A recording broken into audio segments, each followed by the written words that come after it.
Qu'est-ce que c'est qui fait que vous développez un besoin si chronique d'une autre personne? Les problèmes de perte sont essentiellement psychologiques et émotionnels. Vous devez pouvoir continuer la vie gracieusement. C'est le choix que vous avez. Vous pouvez soit laisser le monde vivre sous votre ombre, soit toujours mourir d'envie de trouver un peu d'ombre.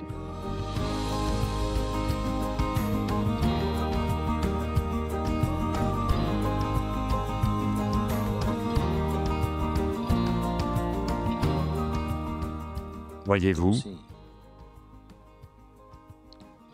que, en ce moment, le processus fondamental de la vie dans ce corps, il n'a pas besoin, il est interdépendant. Il faut forcément que ce le soit, la nature physique de votre existence est interdépendante. Vous devez manger, vous devez respirer, vous devez boire de l'eau, des tas de choses, vous avez besoin d'entretien. Mais ce qui génère cette vie semble être un processus complet en soi. Ça n'a besoin du soutien de personne. Est-ce ainsi? Le pensez-vous? Le ressentez-vous? Oui ou non? C'est ainsi. Donc, qu'est-ce que c'est qui fait que vous développez un besoin si chronique d'une autre personne? C'est la nature de vos pensées, de vos émotions, peut-être qu'à un certain stade de votre vie, même de votre corps physique.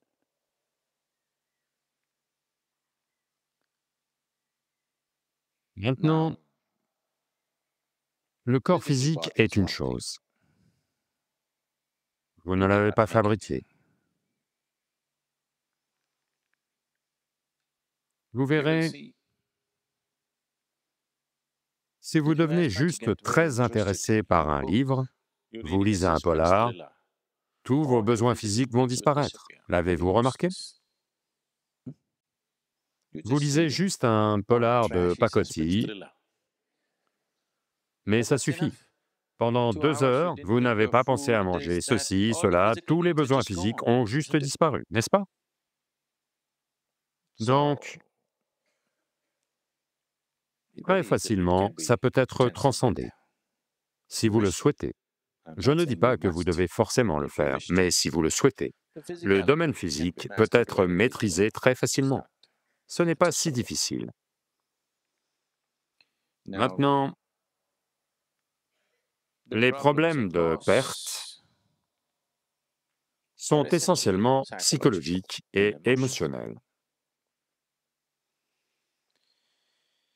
Donc, la structure psychologique de ce que vous êtes, au moins la structure psychologique de ce que vous êtes, devrait être façonnée par vous, n'est-ce pas? Si vous façonnez votre structure psychologique, en feriez-vous une possibilité malheureuse ou une possibilité de félicité? Si vous la façonniez, je parle de vos intentions pour vous-même. Ce que vous voulez pour votre voisin peut se discuter. Au moins ce que vous voulez pour vous-même n'est pas le malheur. Aucun être humain ne fait cela. Donc, de toute évidence, vous n'avez pas façonné votre processus psychologique ou la structure psychologique consciemment comme vous la voulez. Maintenant, est-ce que ça veut dire que, pouf, si ça s'arrête demain, je m'en fiche, je continue ma vie après-demain? Non, non, non, non, ce n'est pas ça.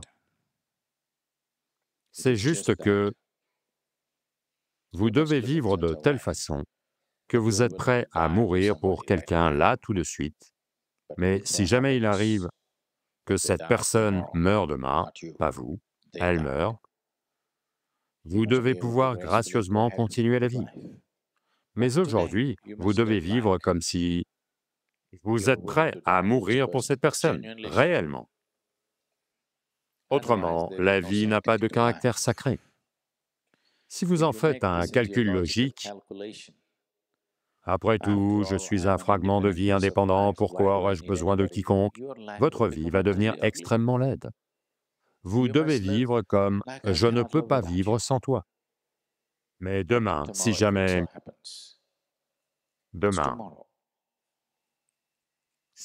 cette personne disparaît, soit par la mort, soit elle est devenue libre ou peu importe,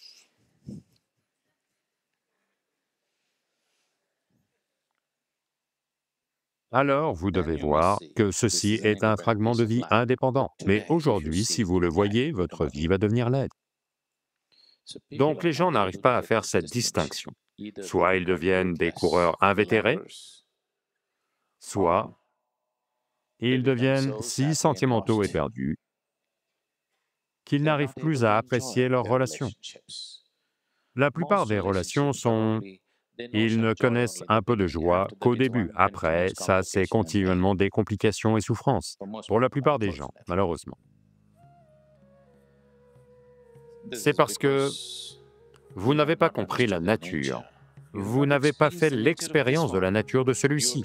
Vous essayez de comprendre la nature de celui-là. Cela n'arrivera jamais. Si vous avez une relation merveilleuse, la plupart du temps, c'est parce que quelqu'un d'autre est merveilleux. Mauvaise façon de vivre, n'est-ce pas? Vous devez avoir une relation merveilleuse avec tout le monde autour de vous grâce à ce que vous êtes, pas grâce à ce qu'est un autre. C'est le choix que vous avez. Vous pouvez soit laisser le monde vivre sous votre ombre, dans le confort de votre ombre, soit toujours mourir d'envie de trouver un peu d'ombre. C'est le choix qu'a chaque être humain.